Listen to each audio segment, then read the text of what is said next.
শোনো, তুমি যে বাসায় অ্যাডভান্স করছিলে আমরা সেখানে চলে যাব। একটু খোঁজ নিয়ে দেখো তো ফ্ল্যাটটা ফাঁকা আছে নাকি ভাড়া হয়ে গেছে। কি সত্যি? সত্যি আমরা আলাদা হব?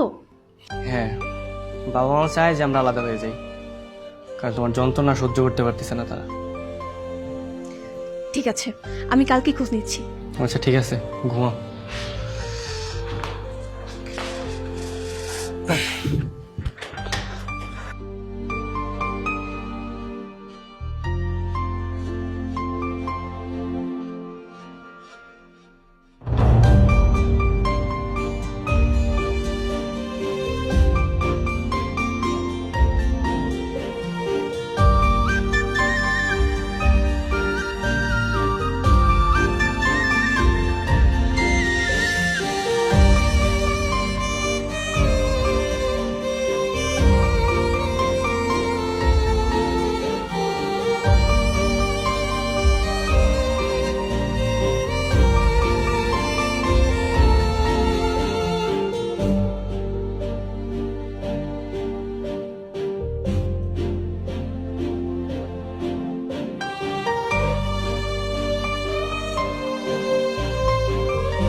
খাও না কেন?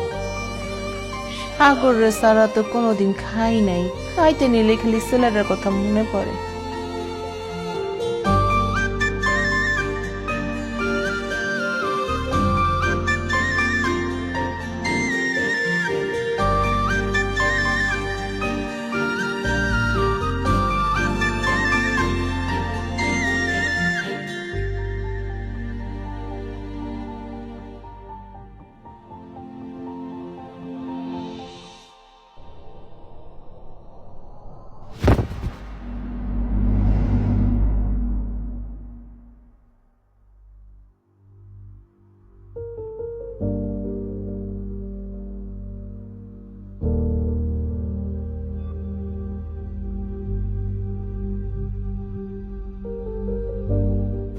হ্যালো মা।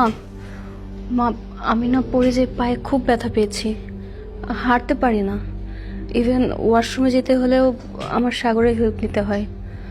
মা, আমি আর একা থাকতে পারছি না, আমার একা থাকতে খুব কষ্ট হচ্ছে। হওয়ারই কথা। যে মেয়ে নিজের শ্বশুর শাশুড়িকে অপমান করে, তাদের অভিশাপ মাথায় নিয়ে স্বামীকে নিয়ে আলাদা হয়ে যায়, সেরকম মেয়ের আমার কোনো দরকার নেই।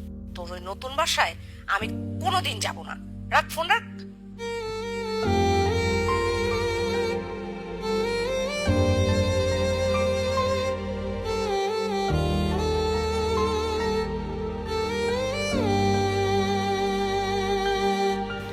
সরি, তুমি আমার জন্য 2 দিন ধরে দোকানে যেতে পারছো না। আমি কি করবো বলো, আমি তো ইচ্ছে করে এমন করিনি। সমস্যা নেই, আজকে যাব। আজকে যাবে মানে?